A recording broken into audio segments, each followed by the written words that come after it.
joining location. So this panel is about siting electric vehicle infrastructure equitably. I'm going to be your moderator for today. My name is Victoria Pekar, and I work at Climate Solutions over in the Pacific Northwest. I'm in Portland, Oregon today, and I am the Oregon Transportation Policy Manager. And so I'm joined here by this lovely group of panelists who I will introduce in a second.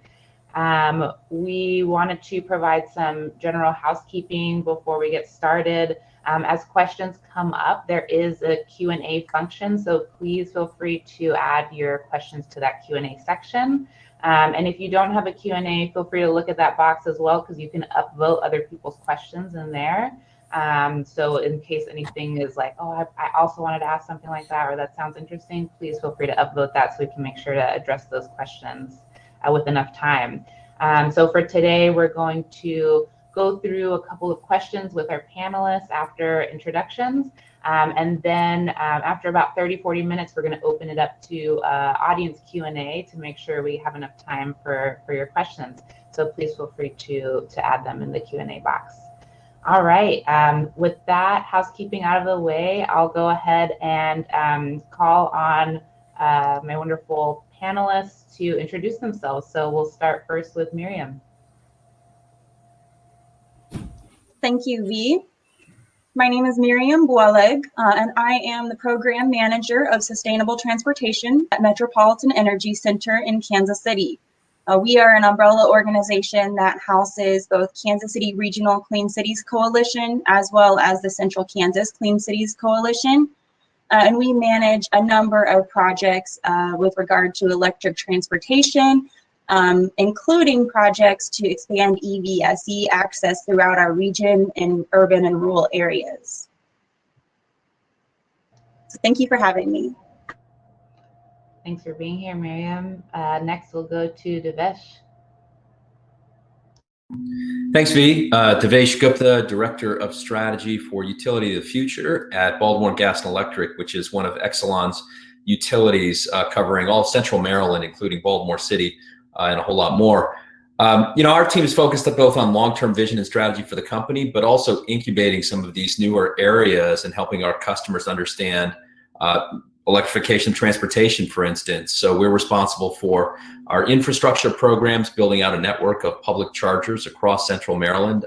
500 in total is what we're allowed to build, as well as providing some different incentives for residential customers, for some commercial customers, and a whole lot of education too in this transportation electrification space. So really excited to talk about how we are doing so equitably to the extent that we can as well. Thanks, Devesh. Next, we'll pass it off to Anne. Thank you, V. Hi, everyone. My name is Anne Shu. I am CEO of ElectroTempo. ElectroTempo is a spin-off company from the Texas A&M Transportation Institute. We specialize EV analytics, EV charging simulation to break down the data silo in the e-mobility ecosystem. And our platform is currently the selected analytics platform to support Houston's regional infrastructure strategy for electrification. Glad to be here today. Thank you. Happy to have you here, Anne. Next, we'll go to Angela. Hi, I'm Angela Benedict. I work for the St. Regis Mohawk Tribe in Northern New York.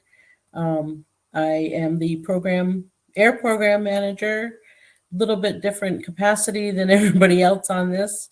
And I put in charging stations here in Akwesasne, which is in Northern New York, Quebec, Ontario. I guess I'll just leave it at that pretty much, but I'm not just, I didn't just put in the charging stations. I actually drive an electric car in a rural area, which is really difficult. Thanks, Angela. Yeah, and we're excited to talk about electric vehicle charging siting, especially in rural areas as well, and hear all your perspectives on that. So with that, I guess we'll go ahead and get started, and we'll start off with our first question. One of the fundamentals of climate justice is that it requires community-led solutions to the climate crisis. And so equitable electric vehicle charging is no exception. So what lessons are you able to uplift from community that drive your thinking in what equitable siting of charging infrastructure looks like in your region? And so this is open to any of the panelists. If you feel like answering, please feel free and come off mute. Well, I'm happy to try to address that first, V. You know, it's not easy, but I think the principles are the same as a lot of different community engagement, especially with new technologies. And it's interaction, right? It's actually going to the communities, talking to them about, you know, what this means to have electric vehicle infrastructure, and is this something that they would want in their neighborhood? Help to demystify it, and then work on, you know, where are the appropriate areas for this, and then on top of that, well, how is the community even going to use it? How's it going to benefit the community? So I think it all starts with communication initially before you go in, and some of that is with government officials, some of that is with the communities themselves and community leaders, the NGOs that are in the territory that support a lot of the communities, and so I would say that's where we start to some extent. I would certainly agree with that. And I would say that here in Kansas City, you know, we have done some community listening sessions with regard to where we should place our infrastructure here locally. And a big lesson that we picked up from our community members was that it's bigger than simply where you place the infrastructure. Because as Devesh mentioned, you want to make sure that the community can actually use this infrastructure and that it is benefiting them. And a big lesson that we picked up was that in many areas there is a gap with regard to EV knowledge. And so just simply putting the infrastructure in neighborhoods is not enough. We also need to make sure that we are informing people and empowering people to make decisions with regard to EV adoption and understand how they can actually use and benefit from this infrastructure.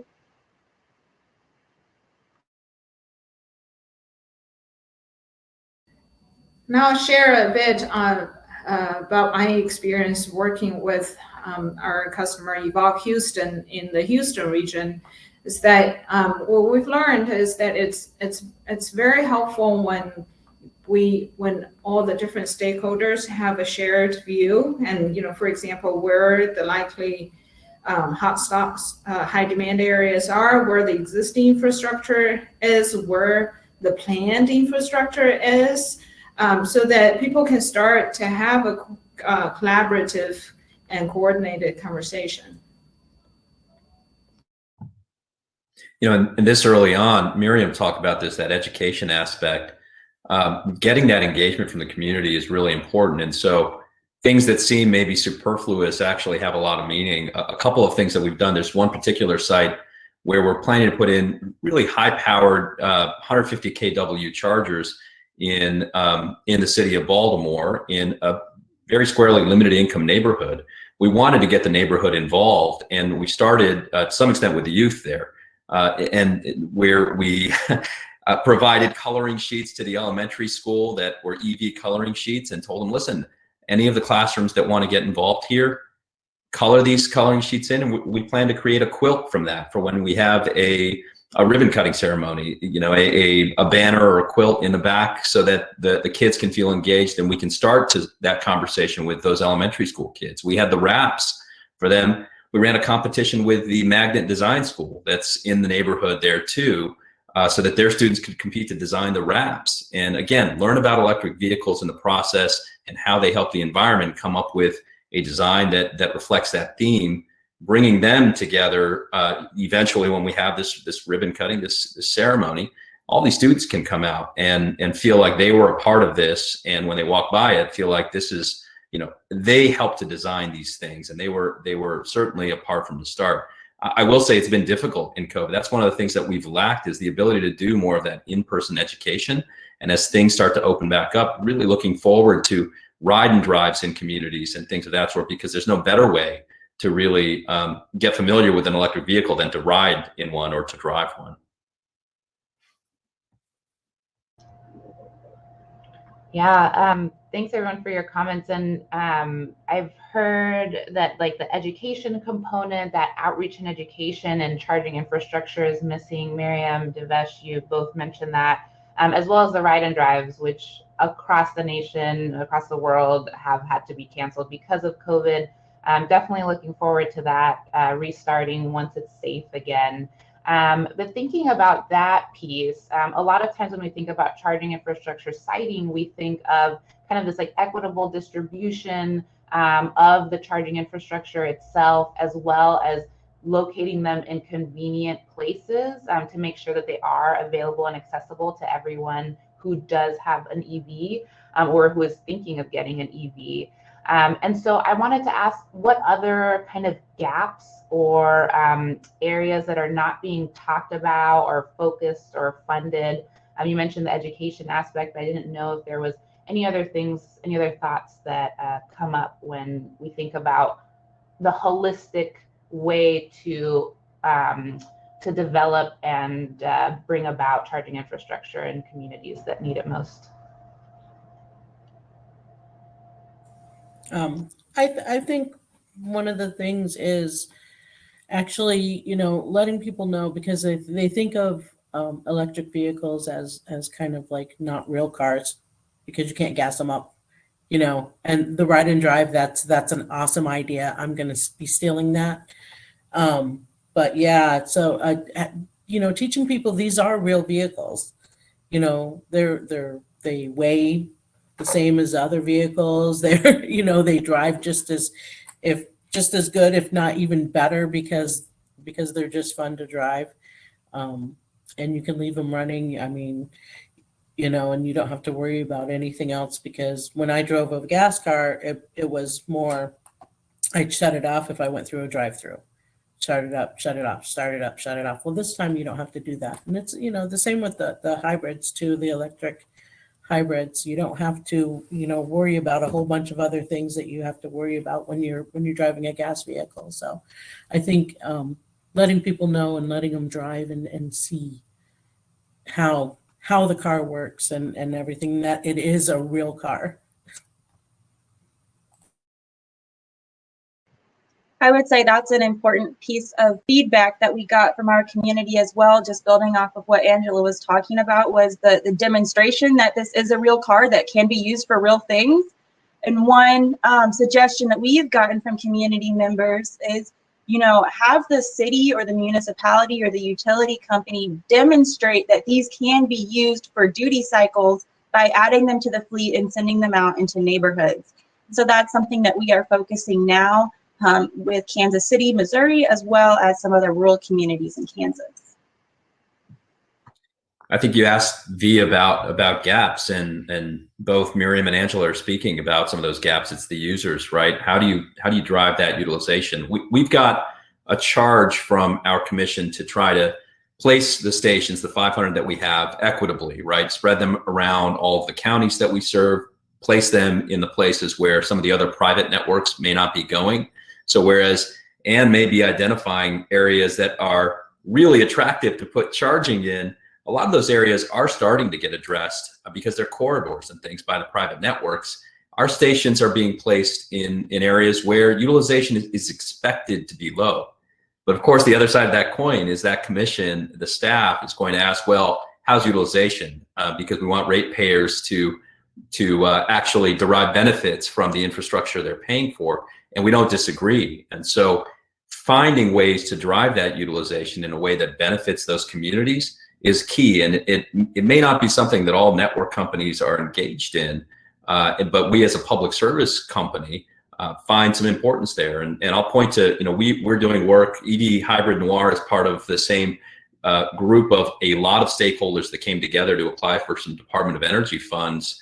Our particular project that we proposed as part of that coalition, the Mid-Atlantic Electrification Coalition, was an EV rideshare project. And the idea is, if we're placing infrastructure in these communities and cities, maybe even some rural areas, are there ways that we can drive up utilization? Well, one way that we saw in the limited income communities, in our Black and brown communities that we serve, is they often rely on as convenient point-to-point transportation. They're relying on rideshare.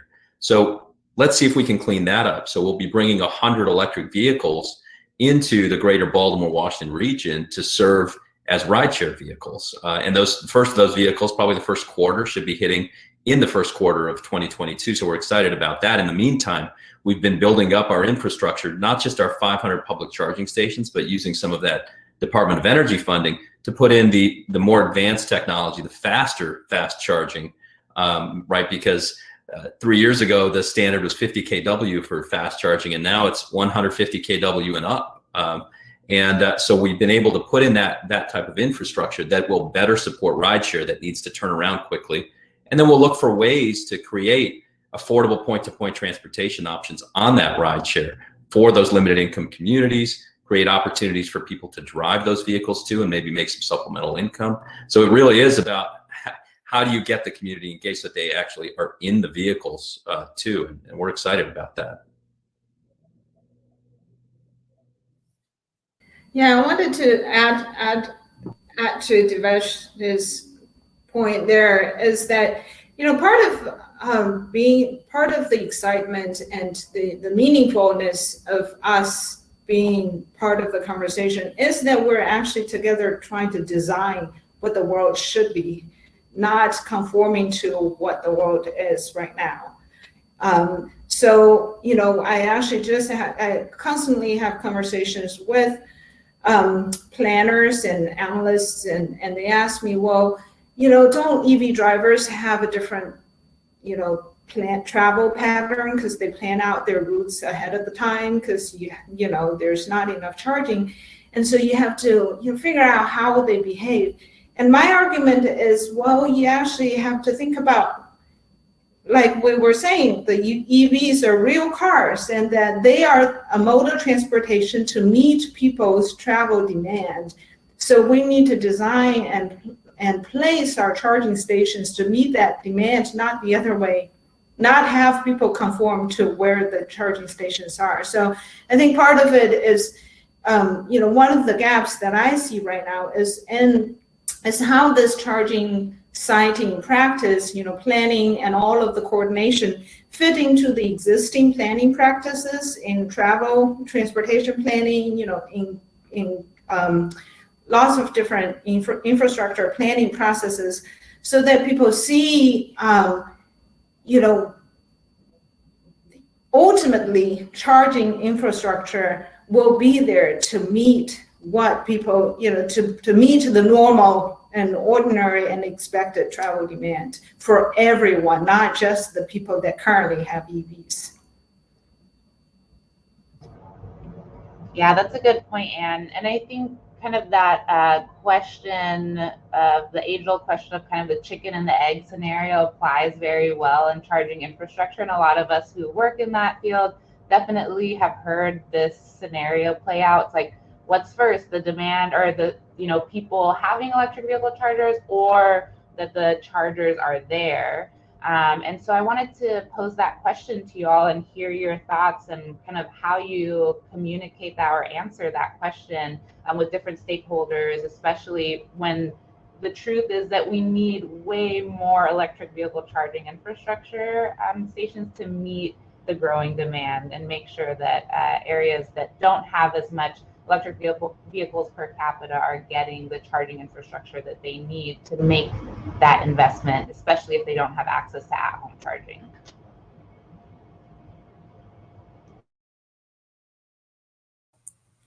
I think I can start that one off, only because I was the chicken before the egg. In you know, northern New York, where I'm located. I purchased my car actually in Vermont because New York State they don't really sell electric cars.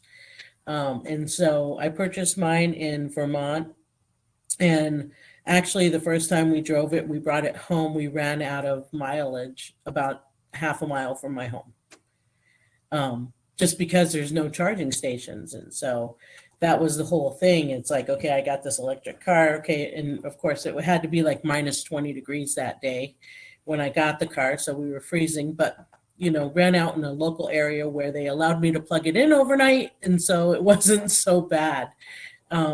And when we did our charging stations through the VW settlement action, we got money to do this. And so I said, well, I got an electric car. I need charging stations. So let's go ahead and put them in. It really wasn't community outreach. It was, I put them where I thought they would go well. At our local casino, you know, at our tribal building, at a park where there's an ice rink, a lacrosse box, a soccer field. Who's not going to be there for, you know, in a couple hours and charge your car if you can? And plus it gives it a little bit of, you know, people can see it. Well, what is that? They say, you know, I don't know what that is. So then it's a lot of education and stuff. And that's one thing I never did, was the grand opening thing that Devesh was talking about. And I think I'm going to go ahead and do that and gave me a whole bunch of ideas and stuff. But yeah, with us, it was the chicken before the egg. And I think, you know, I was pretty much the only one around with the electric vehicles besides people with Teslas.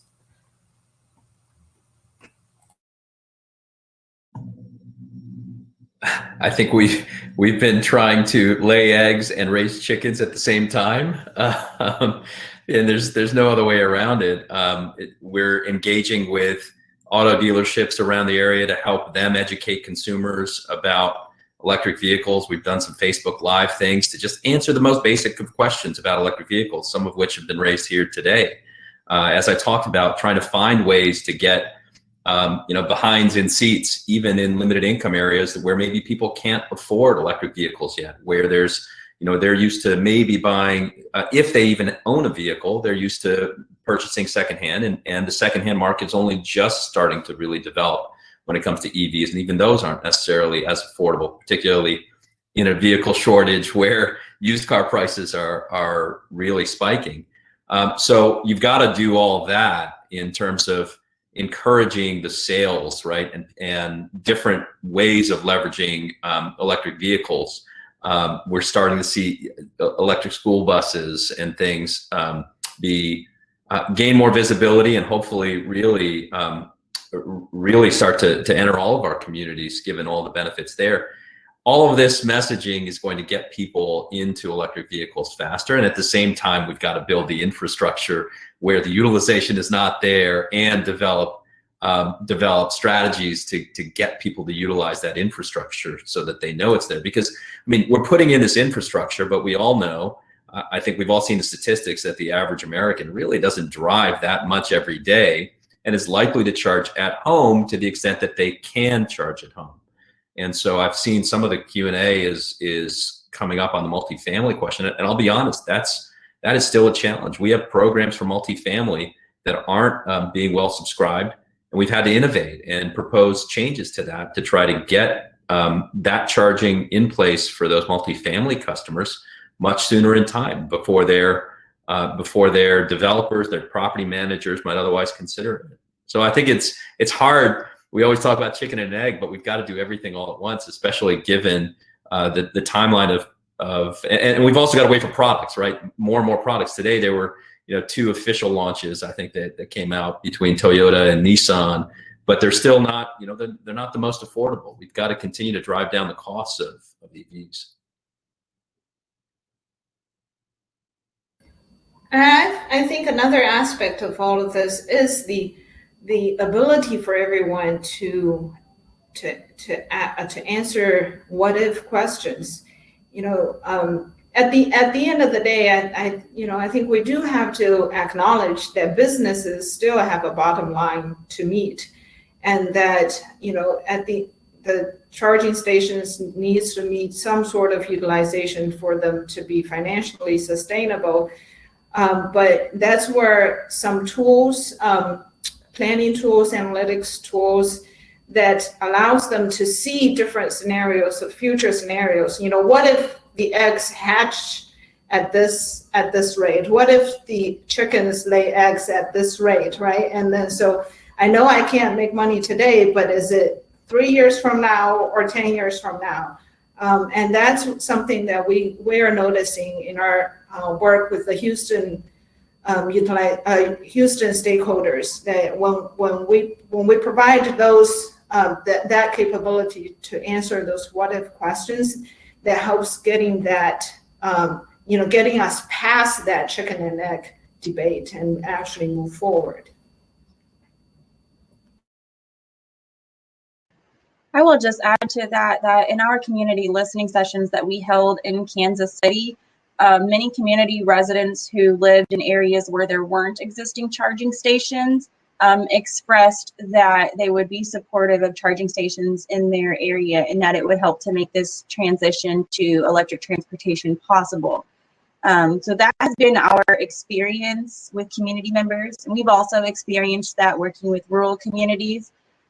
We sometimes, recently we did an RFA, and some of the applications that we received, their justification for why they should qualify as an underserved community was just a charging station map. And it's really that simple, that we have these charging deserts where folks simply, there's not a single publicly available charging station in their entire city or maybe their neighborhood. And so people ask us all the time, is your mentality that if you build it, they will come? And I don't necessarily think that's always accurate, that simply just putting in the infrastructure means that people are going to start driving EVs. But the reality is that this transition is coming. Electric transportation is the future. And so if we have whole areas of our nation that have no access to public charging stations, they're going to be left in a bind when we make this transition.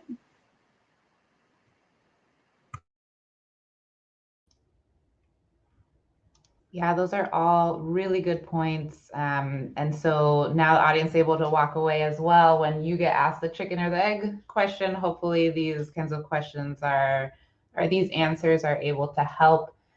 We definitely do need both. It's a both and approach. And thinking about charging infrastructure, one of the realities that we're faced with is that charging infrastructure isn't the same as a gas station. And thinking about how much time it takes to charge. If you're waiting, how is the place safe for everyone who needs to wait around for their car to charge, and that they're accessible and they're convenient. The Q&As are talking a lot about multi-unit dwelling, multifamily dwellings as well. So a lot of the conversation in charging infrastructure, a lot of incentives that exist in states are for at-home charging. But what happens when you don't have at-home charging and have to rely on this public charging infrastructure? So I'd like to pose that question to the panel and see, what does this mean in terms of thinking of the placement for chargers in your community, and how has that dictated, where you're focused on, whether it's through community outreach or, based on what you need. Just wanted to open that up as far as charging placement goes. What are those different considerations? So I'll try to tackle this one because I think, in Kansas City, we're taking this approach of a citywide planning project and looking at a lot of different aspects. And with the projects that we work on here, they are publicly funded. So, it's a little bit of a different consideration for us than a privately funded project. But some of the things that we're looking at here in Kansas City is our existing charging station network, where they're located and how they're being used. And with that information, looking for gaps where we need additional charging stations. And we're also looking at those points of interest and those attractions so that folks have stuff to do while they're charging. I believe traffic patterns was also brought up somewhere earlier in today's call, and that is something that we're looking at, the ways that people drive their vehicles, where people are going to and where they're coming from. And then we are also looking at some demographic information, like EV ownership rates, rentership rates, income. And so looking at all of this different information together, we are hoping to really tackle this from more of a local community planning approach. So I would say those have been our big considerations, as well as with the community input. And that community input really ties back to everything that I just went over.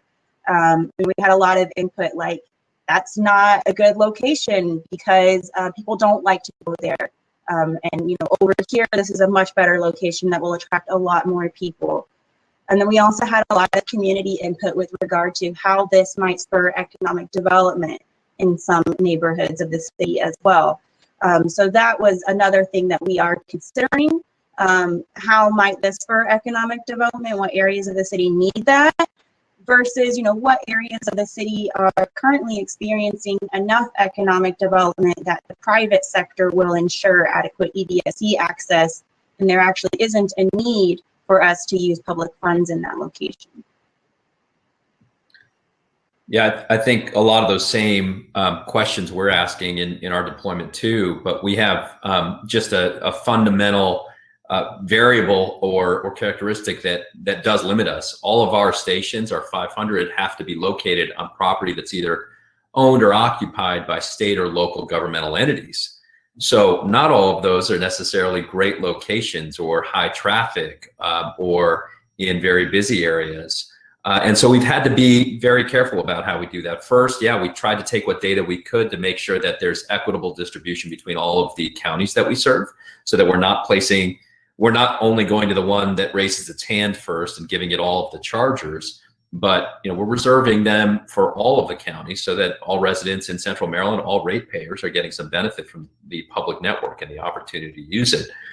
So basing that based on land size, as well as population, as well as number of drivers, those kinds of things, and then going and working alongside those governmental entities to ask them, well, where would you like to see charging? And then taking the questions that Miriam is asking, hey, is that a good location? Is there high traffic? Seeing if we can't overlay some of that. And on top of that, and I think there was some commentary in the chat about this too, making sure that there's not a private network that's already there, because we don't want to compete. If there's already public charging that's there, our job is done for that particular corner, and we can go look elsewhere because we're still in the early stages. The other thing that we have to be mindful of is what kind of charging is going in. Out of our 500, 100 are DC fast chargers, and the other 400 are dual port level 2 chargers. Now that's a very different, you definitely need to try to make sure that if you're putting in level 2 chargers, that there's some place for people to go, or that it's a comfortable place for them to be, or think about other solutions. And so you will find our level 2 chargers in front of libraries, at city halls, at the DMV parking lot locations where people are unfortunately having to spend a lot of time, sometimes more time than they'd like to. So that you're getting a couple hours of a charge or enough of a refill to get back home, get a top off really from a level 2 charger. And then the other things we're trying to be creative. One of the things we're looking at is, because we can't place our stations at a Wawa or in a Target parking lot where there's high traffic, and there's a place for somebody to go shopping or to go grab a bite to eat. We're thinking about, are there ways that we can actually bring those amenities to them through delivery services and things like that. I'm excited about that. It's something we're going to explore in the new year with a startup that we came across that does some of this, not necessarily with stations, but just generally. But can we apply that to, hey, if we can get you food within 30 minutes, maybe that's a good place to be for an hour. Then you know that you can shop for food, have it delivered to your car, and stay there for an hour and have a bite to eat.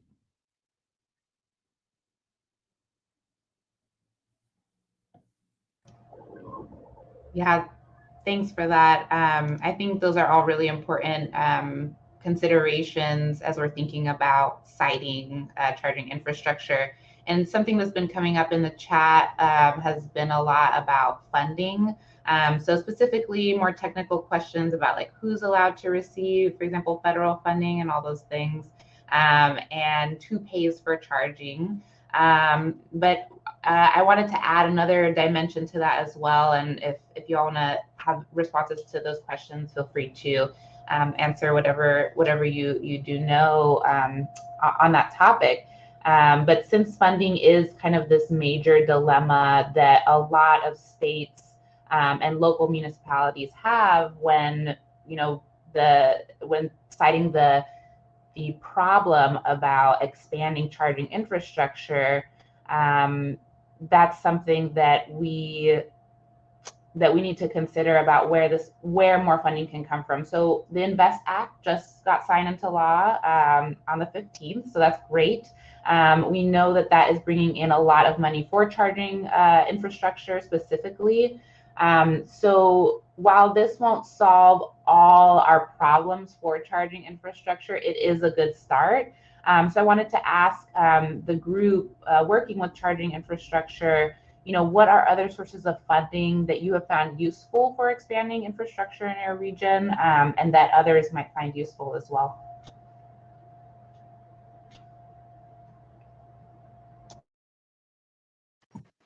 Well, I have to give a plug to our, Clean Cities Coalition nationwide. Sorry, Miriam, I think your audio is choppy. Is that the same for everyone, or okay? Okay. I think Miriam is just refreshing her page and joining shortly. Sorry about that. V, I'd be happy to just jump in real quick. We're waiting for her. The state has been such a great partner for us, I would say, and getting the approval from our state commission to start this investment in public charging was essential. And they did this long before there was really any federal funding for public charging infrastructure.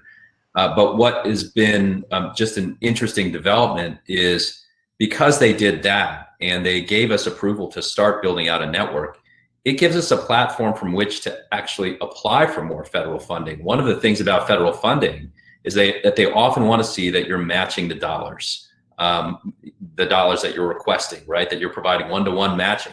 And this gives us an opportunity to show the federal government, look, we already have all this funding for 500 stations.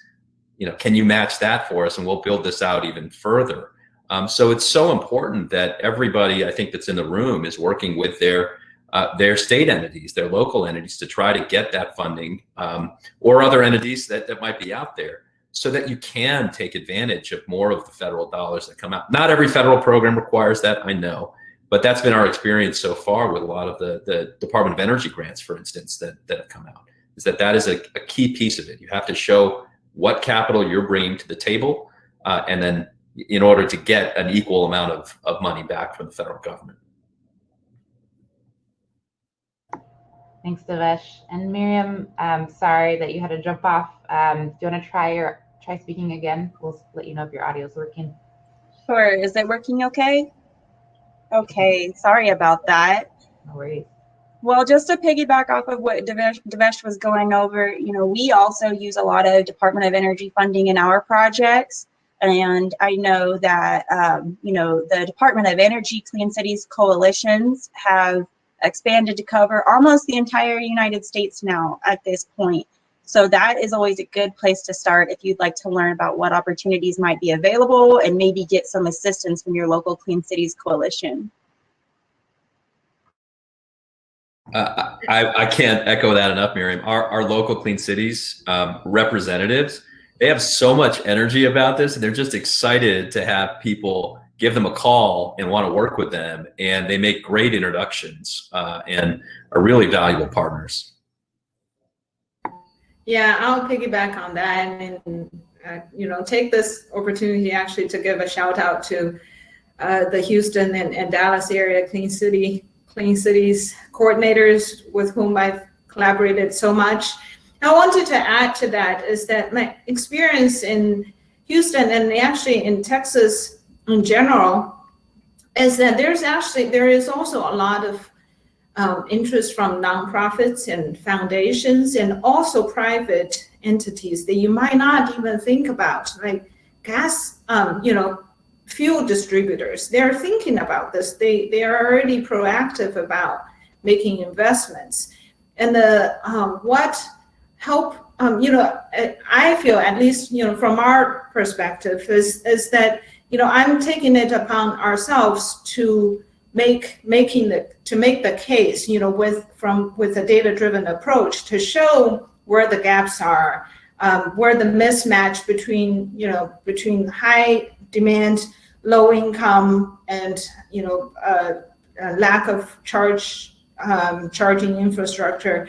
And then once we present that kind of unified view, then we found that a lot of foundations and nonprofits, they actually get convinced and get on board and then provide more funding opportunities outside of these traditional public opportunities.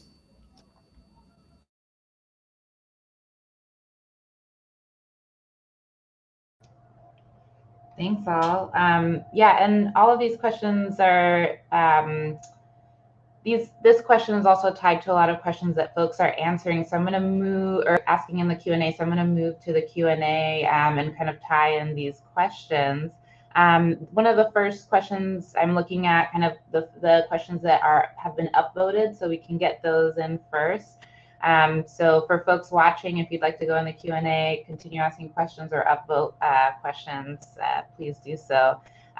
So one of the questions that was asked, more of a comment, but something that we touched upon, and if folks want to expand upon it, someone was asking if one of the panelists has experience with a successful program of installing EV infrastructure in multifamily dwelling units or alternative infrastructure for those who are not homeowners, and infrastructure that's conveniently located. So we touched a little bit upon that, on just where the charging infrastructures should be sited, and convenience is an important variable in that, but wanted to ask if folks have direct experience and could elaborate on how that process went. Be happy to chat a bit about our experience. You know, our commission approved some incentive programs for multifamily, and they were good incentive programs. $5,000 per level 2 port for multifamily properties, $15,000 per DCFC port. I mean, that's sizable dollars, and it was slow to develop. We were hitting the pavement, making outreach to multifamily property managers and property owners. And we just couldn't make traction. There was some uptick, but not much. And so we went back to our commission and said, look, this program's not working. Allow us to use some of these dollars to try something different. And they allowed us to pursue some utility owned and operated at multifamily, 40 of them, right? Just as an initial outlay.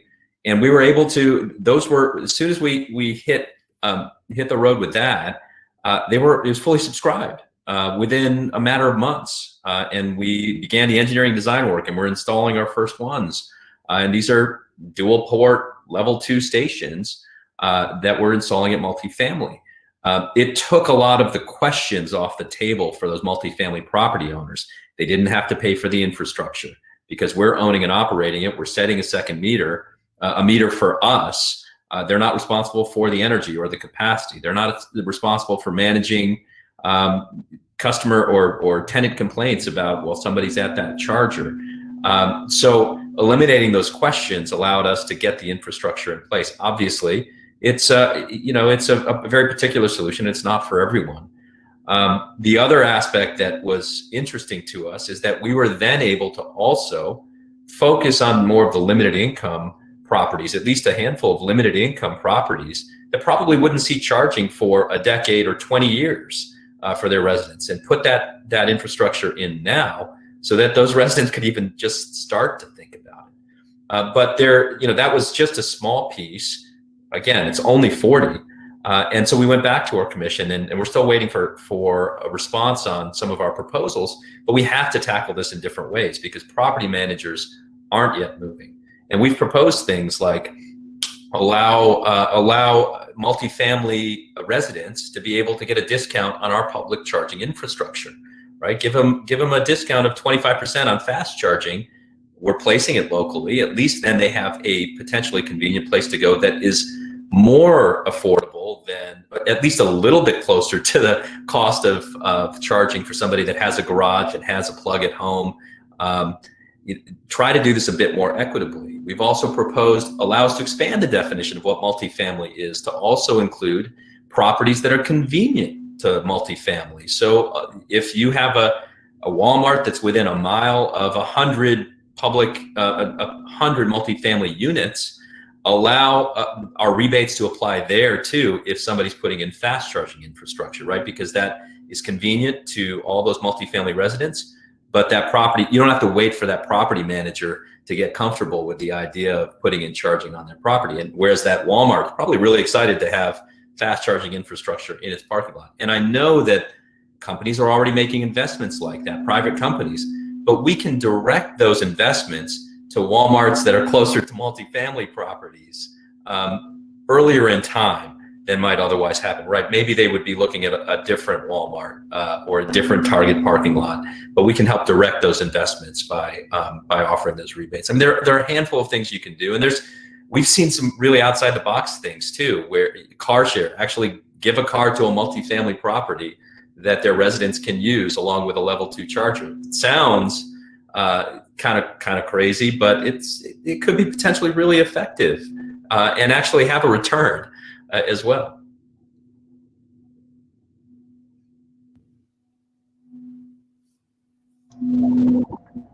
Thanks, Devesh. Yeah, that's a great example.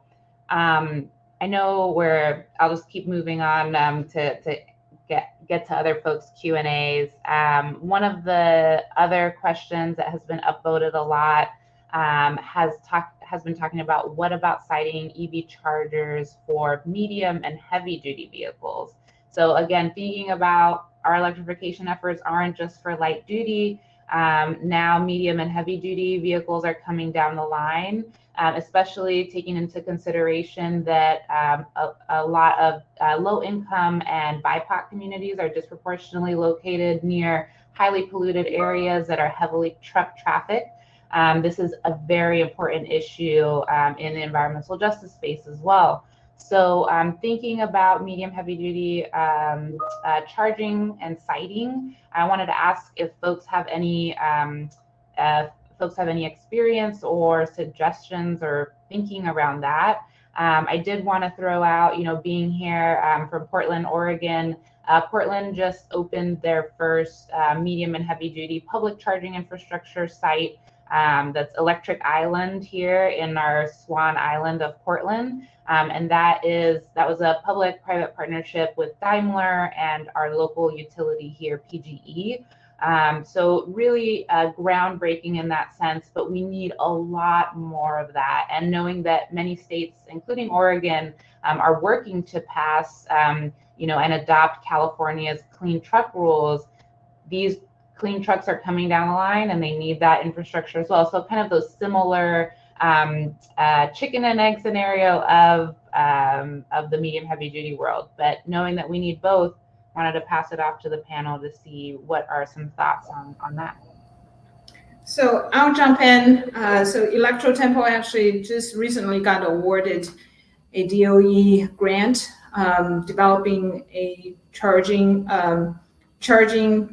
infrastructure plan for the Houston and Dallas mega region and the I-45 corridor in between. And the idea is to plan it in such a way that it's cost optimized in integrated with the utility upgrade costs too, because the key motivation in here is that medium and heavy duty vehicle charging are going to pose such a highly concentrated demand on the grid, so that a lot of the learning that we currently have on the light duty side actually doesn't quite apply, and that there is actually a sequence, both from the vehicle, mostly from the vehicle technology availability side of things, that has to be taken into account here, is that most likely these vehicles are going to be charged at the depot first, and then at a regular location, and then somewhere, at opportunity charging. And these are all things that we are, Electrotempo is actively developing and deploying analytics capabilities in bringing all the data sources together. For example, right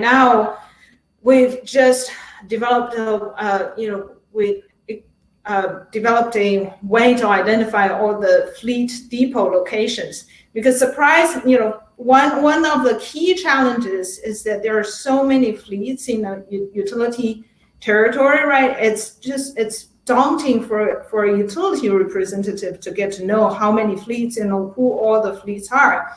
And then even though there are commercial databases to show you where the fleets are, those are headquarter locations. Those are not depot locations, right? So it ends up to be quite an analytic challenge to actually identify where the depot locations are, and then from there to derive the charging profiles of depending on the truck types and operational patterns.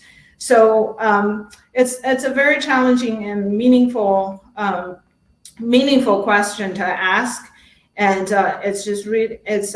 we're really excited and honored to have this opportunity with the US DOE, and we can't wait to share our progress as we go along. And not to mention, right, take-home vehicles also. There's a good number of the fleets out there that aren't charging at a depot of any sort.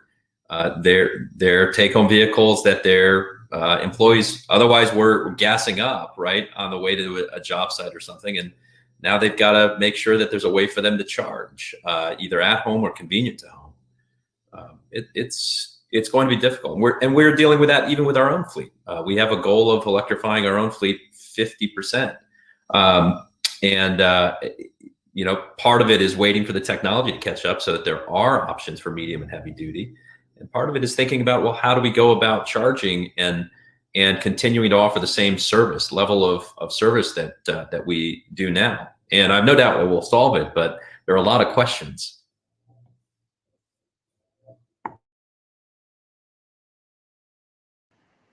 I will say that, in Kansas and Missouri, we have not had too much of a focus on publicly available charging for medium and heavy duty, but we have found a lot of success with on-site private charging.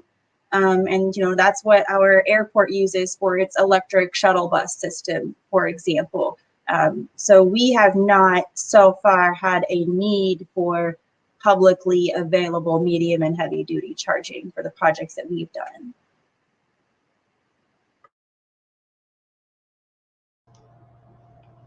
Yeah, thank you all. Appreciate your thoughts on that question. And yeah, there has been a lot more private development for medium heavy duty charging. So we'll definitely are interested to see how the studies and research comes out on that. So Anne, excited to see your work on that. The next question we have, and this is something, Miriam, that you touched upon. So maybe you want to dive a little deeper in this and others as well. So someone is asking about, what about siting EV chargers? Oh, excuse me, it got moved. All right, so the question was, for communities going through intense gentrification, the sight of chargers popping up can be a source of further frustration and anger. Any panelists have advice, experience in this? So again, thinking about that community outreach that's being done and really ensuring that community needs are incorporated into the decision making and the rollout of these charging infrastructures. So Miriam, didn't know if you want to expand on any thoughts there or experience you've had and others as well. Sure.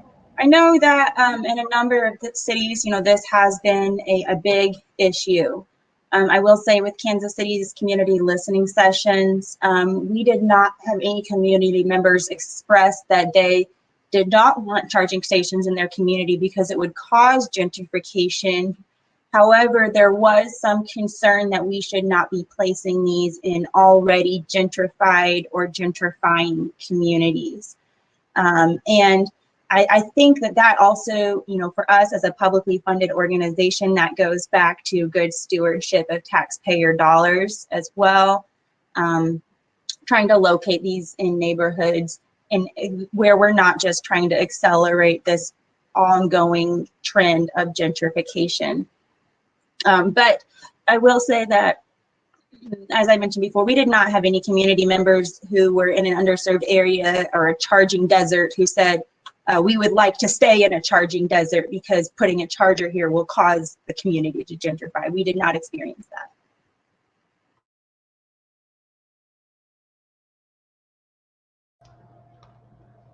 Thanks, Miriam. Let's see. So we have time for about one, maybe two more questions. So going to go to the next one. How do you scale up EV charging station installations? So this can take a lot of work for each individual station, but we need a lot more everywhere to meet our air quality goals. So on the scaling up, I think that's something that many states are grappling with. How do we scale up charging infrastructure? How do we address charging deserts, et cetera? Do folks have any thoughts on that? So on that, Oh, please go ahead, Ed. thank you, Devesh. I wanted to share our experience helping shape up shaping up the regional infrastructure strategy for electrification, or RISE, for Houston. Is that we provide a regional view, and that allows. So if you don't, if you don't mind me sharing my screen really quick. Yeah, no problem. So this is what we provide to our Houston stakeholders.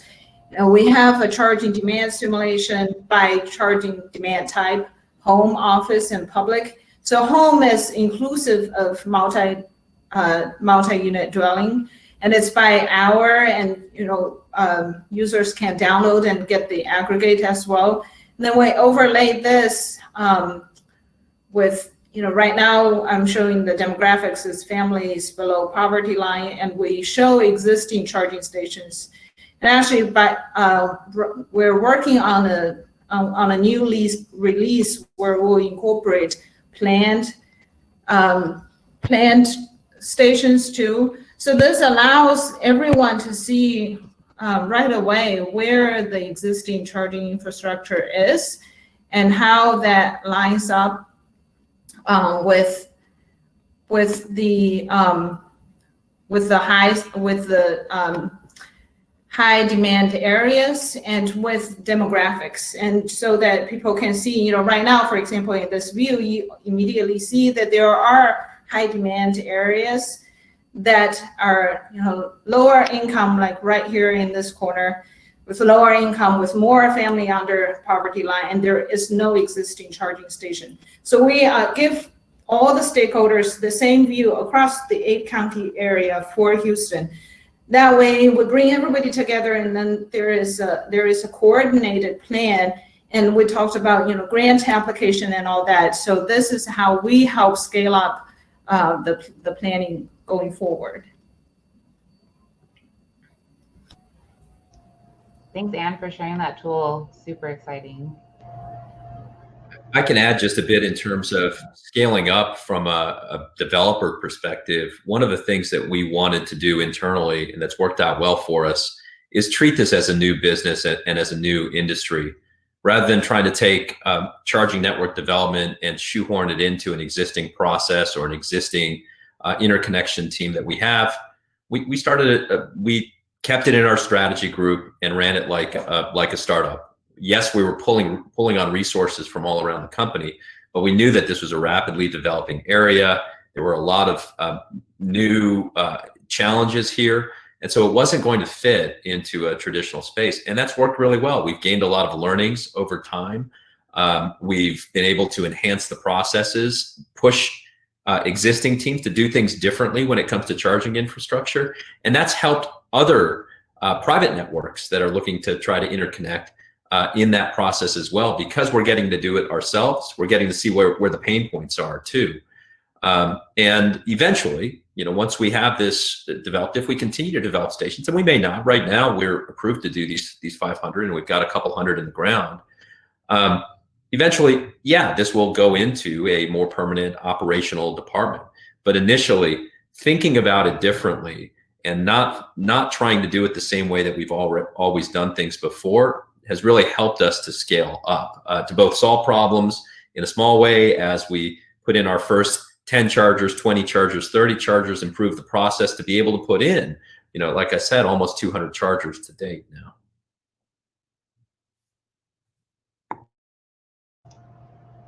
Thanks, Deveshnan. Unfortunately, we are at time for our panel, and we could have gone on and on with all these great questions. If you are interested in reaching out to any of the panel, you can find their bios on the website. Please feel free to reach out to folks and continue building those networks and connections. Any last minute any last words that folks have for our audience before we close out? All right. Well, thank you everyone so much for joining our panel. And thank you to all our wonderful panelists. Super appreciate you sharing your learnings and experience with everyone. Hope everyone has a good rest of their day.